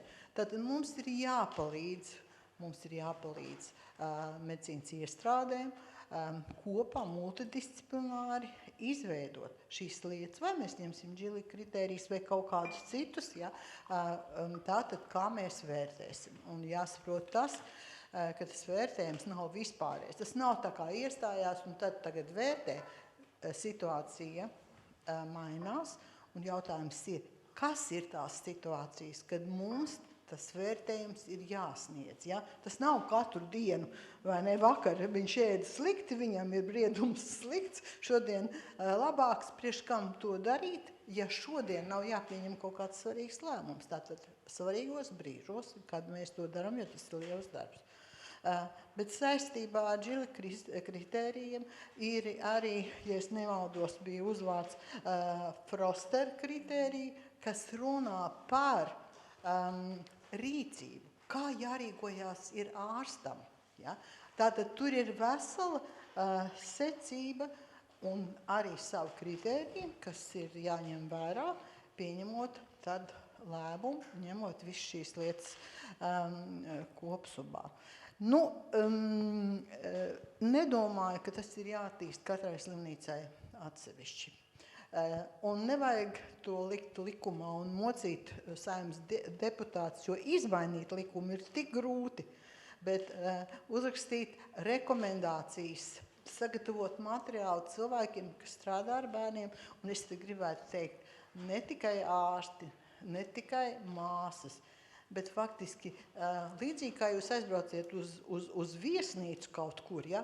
Var būt brīnišķīga viesnīca, bet kāds ir nelēpns pret jums, un jums ir iespējas par visu viesnīcu, par to pieredzi un tā tālāk. Un šeit mēs redzam, ka pacients ir izārstēts, māte ir apmierināta, ārsti ir apmierināts, bet bērns nav apmierināts, jo viņam nebija iespēja paspēlēties, vai viņam negaršoja tās kotletes. Un viss.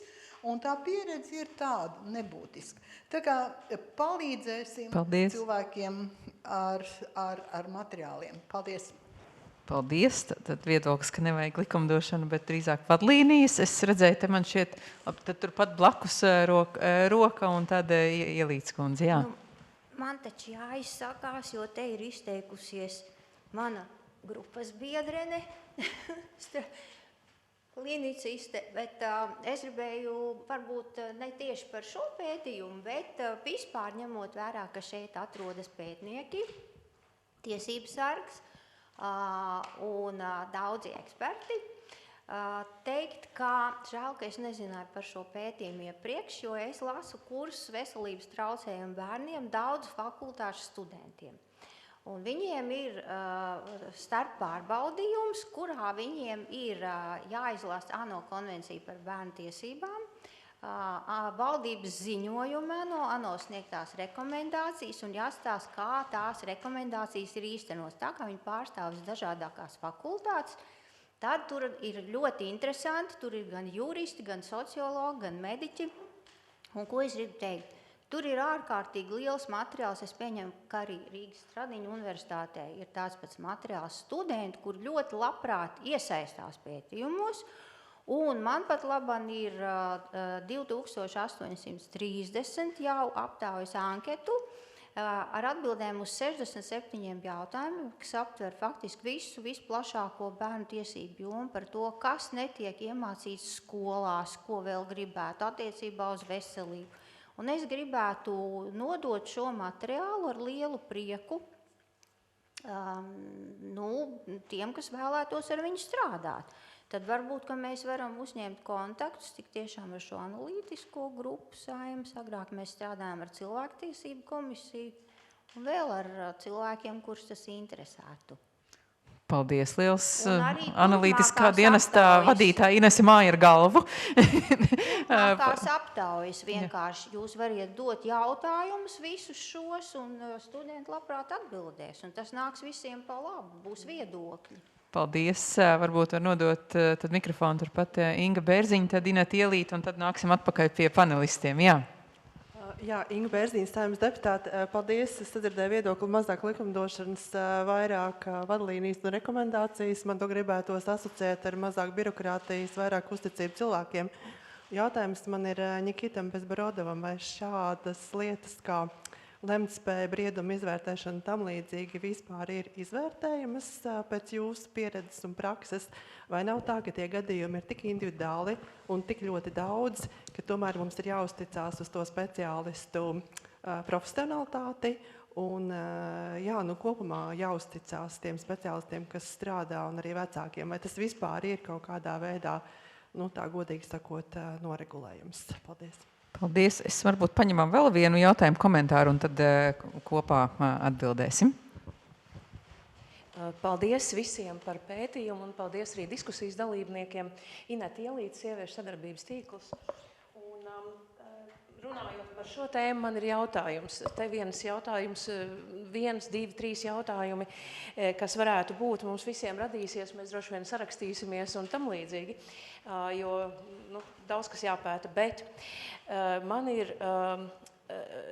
viens mazs tāds papildinājums, ka mums jāskatās visās nozareis, un es to redzu arī no tām pacientu pieredžu aptaujām, ka mums ir liela aizspriedumi, jo vājāks mums ir tas objekts, nevis subjekts, ja, jo mēs mazāk viņam uzticamies, jo bieži vien mēs to redzam, ka no bērniem, kuri bieži cieši no sāpēm, viņiem par tām savām sāpēm izstāstīt ir daudz grūtāk, un tā, ka viņš runā, tad jau ir, tas vadzis jau ir lūzis, piemēram, ja. Tā kā mums būtu jārunā arī ar mediķiem, kā mums pārvarēt tos stereotipus mūsu smadzenēs un sadzirdēt, empātiju attīstīt un vēl vairāk nekā tas ir līdz šim bijis. Ja? Tas ir, kas man liekas pieliekams pie šī. Bet otrs, man ir jautājums, vai būs nākamais pētījums par bērnu iesaisti ar viņa veselības prevencijas pasākumiem saistītiem jautājumiem, un es ceru, ka man atbildēs, jo, piemēram, kāda ir situācija šobrīd? Ja man ir mazāk kā 14 gadu, un es gribu, lai man būtu masalu pote, bet mani vecāki atsakās. Es gribu poti pret cilvēku papilomas vīrusu, bet mani vecāki neaizved mani. Tad kā bērniem rīkoties? Vai būs nākošais pētījums? Paldies! Paldies! Liekas, tur pat ne tikai jautājums par pētījumu, arī šajā kontekstā īstenībā ļoti labs jautājums no esošā regulējuma. Ja 14-gadīgs grib, teiksim, kādu šādu... Poti ir veselības aprūpes pakalpojums. Tā kā šī pētījuma rezultāti tiešā veidā ir attiecināmi uz pieminēto situāciju. Labi, bet bija tieši jautājums Nikita, un es domāju, arī pārējiem varbūt ir kādas reakcijas uz teikto. Jo, protams, ka tā lemtspēja ir izvērtējuma. Ja skaidrs, ka tas jautājums, cik ļoti to vajag noregulēt, tīpaši mēs runājam par likumu to līmeni, tad tas vienmēr ir tāds sarežģīts, un es nedomāju, ka vajag pārregulēt. Un no šī viedokļa es neredzu dotie brīdī tik ļoti lielu problēmu ar esošo, tad regulējumu, kas paredz ārstniecības personai jau de facto tāds implicitu pienākumu, jo es kā ārsts strādājot ar katru konkrēto jaunieti, es jau vērtēju viņa briedumu un tāpat, kā es pieminēju to klīnisko situāciju, kad es jau to daru kā ārsts, un tad, ja es esmu pietiekoši labs. Ja es to nedaru, tad iespējams, ka es neesmu pietiekoši labs, un tas ir jautājums par kompetencēm. Bet tā kā pārregulēt nevajag, bet skaidrs, ka tāds juridisks iedziens droši vien, ka ir nepieciešams. Un arī tas varbūt zemāko līmeņu kaut kāda dokumentos jāatrunā arī saturs, tad ko tas nozīmē. Un kā es pieminu, piemēram, no mana kā bērnu psihiatra viedokļa, kas ir tas, ko es vērtēju pacientā, kad es vērtēju viņa lemtspēju, tad es vērtēju viņu kognitīvo briedumu, es vērtēju viņu vadības funkcijas attīstības līmeni, es vērtēju viņu iepriekšēju dzīves pieredzi, un es vērtēju kontekstu, kurā mēs satiekamies, jo es tomēr par to briedumu es nevaru atslāpt, un man nepatīk šis iedziens, jo briedums lingvistiski arī, no vienas puses, kad mēs lietojam to vārdu, pirmkārt, tad mēs automātiski sākam domāt par kaut ko bioloģisku diezgan, un no otras puses mēs sākam domāt par kaut ko konstantu, un ka bērns kaut ko ir sasniedzis, un tad briedumu sasniedzis, un tad jā. Kaut gan tieši šajā kontekstā mēs saprotam, ka lemtspēja tā nestrādā, un vienam un tām pašam cilvēkam, tam 14-gadniekam, vienā situācijā var būt lemtspēja, un citā situācijā un citā kontekstā var absolūti nebūt tās lemtspējas, un arī par pieaugušo runājot vecumu. Un otra lieta ir tāda, ka tas briedums, vārds norāda uz bioloģiju, bet patiesībā jau tas ir sociāls konstrukts. Jo, piemēram, pusaudzības konstrukts ir samērā jauns. Līdz viduslaikiem nebija nekādu pusaudžu vecuma. Tad bija bērnība, un tiklīdz tev iestājas pubertāte, un tu vari pats sākt radīt bērnus, tu esi pieaugušies ar visām no tā izrietošām sekām, tiesībām un pienākumiem. Tad sabiedrībā attīstās, kļūst sarežģītāk, tas, kas pieaug, ir sabiedrības gaidas pret cilvēkiem. Un parādās šīs iedzienas par pusaudžu vecumu. Un šeit mans droši vien, ka klātsošiem izaicinājums ir tāds, ka mēs pašlaik runājam par bērna to briedumu un kā to izvērtēt, bet ja mēs skatāmies uz šo sociālo procesu, mēs saprotam, ka tas brieduma vecums arvien paaugstinās. Tad 18 gados dotie brīdī Latvijā neviens īsti nav pietiekoši nobriedis, lai sāktu pilnībā realizēt to rīcības spēju. Un atkal tas ir mainījies krietni. Tai brīdī, kad es dzimu, manai mātei bija 24 gadi un viņa bija vecdzemdētāja. Bet sen jau bija pabeigusi augstskolu, strādāja, dzīvoja patstāvīgi un tā tālāk. Dotie brīdī tie jaunieši, ar kuriem mēs strādājam bērnu slimnīcā, 18 gados neviens nav nepabeidzis izglītību, ne uzsācis patstāvīgu dzīvi, nav spējīgi parūpēties pilnvērtīgi par sevi, jo sabiedrība ir sarežģītāka, tie lēmumi, par kuriem ir jāpieņem tas lēmums, viņi kļūst sarežģītāki. Sociāls pašlaik gradients ir tāds, ka tas vecums bīdās uz augšu, mums drīzāk vajadzētu to tad sākt pārskatīt. Bet tas ir liels izaicinājums sabiedrībai kopumā. Ārkārtīgi aizraujošs komentārs man šeit par to vecumu taisnu bīdīšanos uz augšu. Ir ko aizdomāties. Pirmā bērna dzemdēšanas vecums 28 gadi Latvijā, dotie brīdi, un tas būs vēl vēlāks. Lienai labs komentārs, ka tikko arī jauniešu vecums tika palielināts uz 30 gadiem tikko. Mums ir palikuši apmēram vēl kādas 5 minūtes, 7, tāpēc tiešām arī tādi vēlreiz pie Vitas reakciju uz izskanējušo. Jā, es varbūt gribēju iekomentēt vai komentēt par nozares ieguldījumu, nozares izstrādātajiem dokumentiem, rīcībām, kas ir palīdzoši visiem veselības nozares speciālistiem un normatīviem aktiem vai regulējumu. Un šeit es kā piemēru gribu minēt esošās arī pacientu pieredzes aptaujas, kas ir brīvprātīgs joprojām pasākums, tas nav regulēts un attiecīgi tiem, kam tas rūp, tie to ievieš, un tiem, kam tas nerūp, tie to neievieš. Un ja mēs tomēr gribam runāt par pacientu tiesībām uz vienādi, līdzvērtīgi, augstas kvalitātes saņemtiem pakalpojumiem, tad situācija, kad mēs katrs darām, ko gribam un kā gribam, īsti nestrādā. Un tāpēc man šķiet šis normatīvi akti un regulējumi ir ļoti svarīgi, kam, protams, ir jārodas sadarbībā ar nozari, pavisam viennozīmīgi, ja par to šaubu nav. Un tas, kas mums šobrīd iztrūkst, un tas ir pacientiesību jautājums Latvijā, ko noteikti var pie darāmo darbu sarakstu ielikt iekšā, ir veselības aprūpes kvalitātes stratēģija, kuras mums nav. Ja? Mēs strādājam pēc labākās sirdsapziņas, bet kopumā nav vienota rāmja un nav mērķu, kas mums ir jāsasniedz. Un tā ir arī viena no lietām, ko kopīgiem spēkiem, gan ar likumdevēju, gan ar nozares pārstāvjiem pēdējais laiks mums tam ķerties klāt. Paldies, liels. Karīna?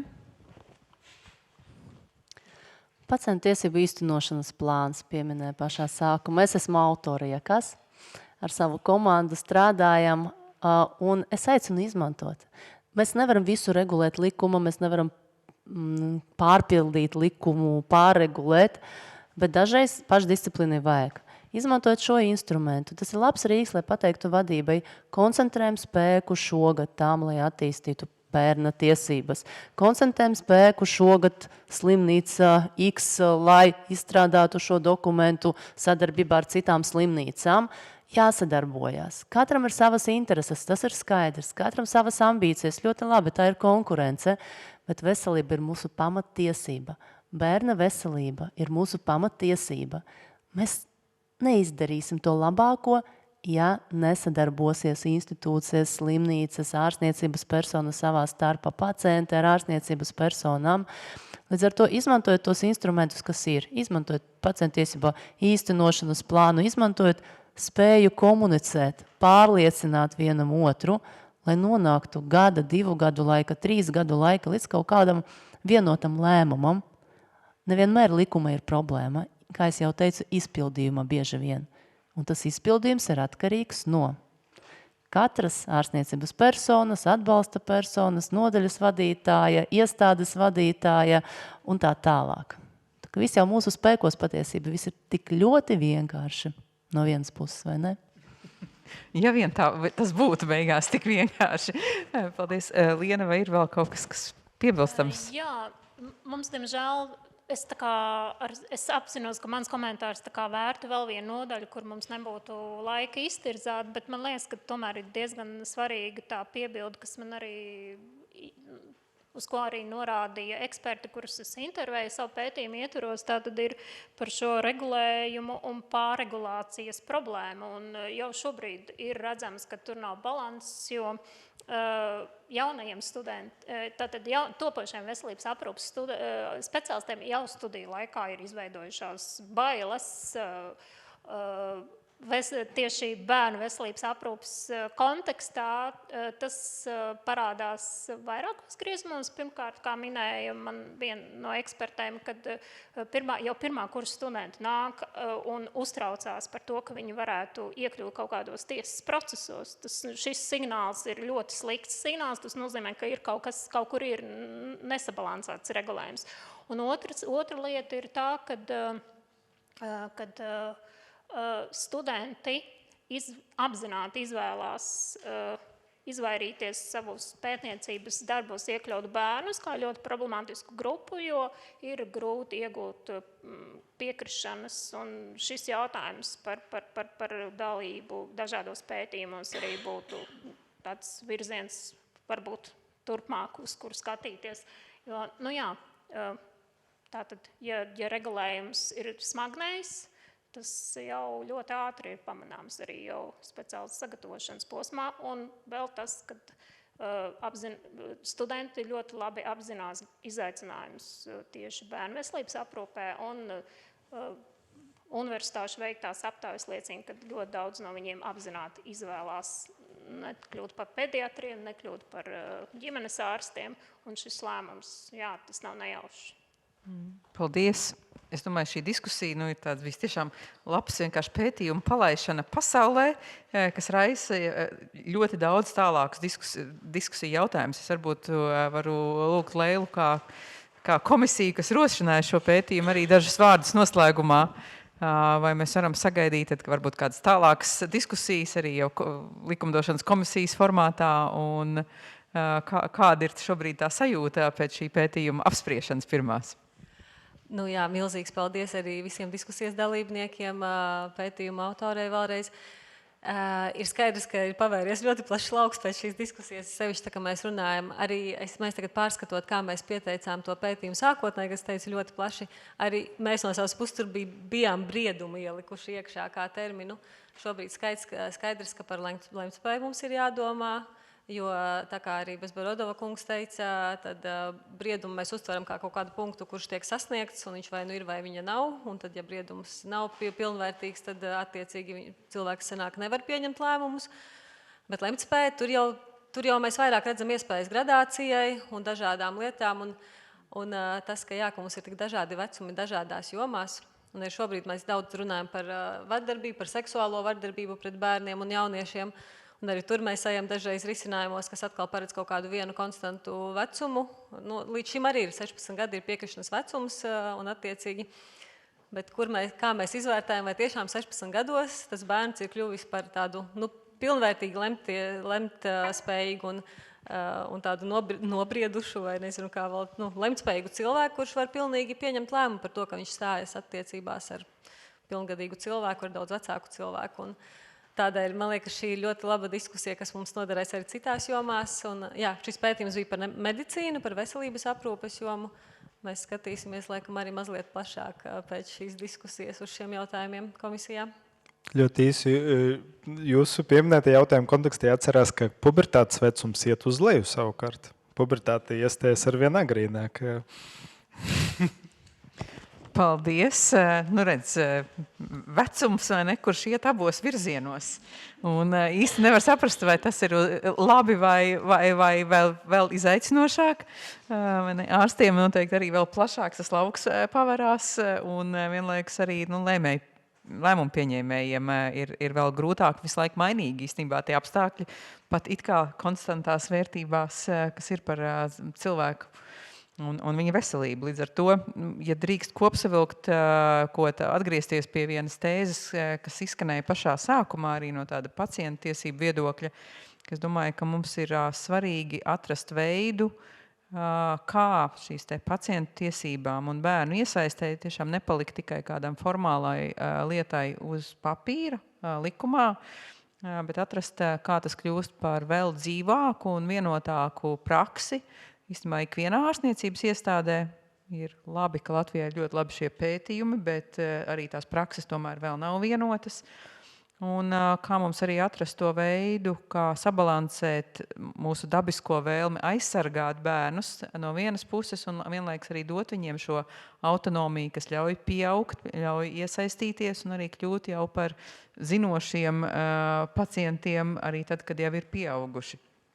Kā es domāju, tie jautājumi ir ļoti, ļoti daudz, bet milzīgs paldies visiem dalībniekiem, milzīgs paldies tiem, kas esat šeit klātienē, paldies visiem, kas ir skatījušies un klausījušies mūsu attālināti, mūsu iepriekšējām diskusijām sekoja pat apmēram 2000 skatītāji, redzēsim, cik daudz būs pievērst uzmanību šai tēmai par bērnu iesaisti veselības aprūpes jautājumos. Liels paldies vēlreiz Lienai un visam analītiskā dienestā komandai par šo pētījumu, kas ir svarīgi, lai mēs varam pieņemt informētus lēmumus un arī, kas ir iemesls mums sanāk kopā uz sarunu. Un liels paldies visiem 3 mūsu šodienas ekspertiem un diskutētājiem. Bez jums tas nevarētu notikt. Tiešām paldies, ka piekritāt iesaistīties un dalīties savās domās. Un, kā Liena piedāvā simboliskā pateicībā jums pa Saeimas pildspalvai domu raisīšanai, un, ja ir idejas, sūtīt tos Saeimai. Paldies liels!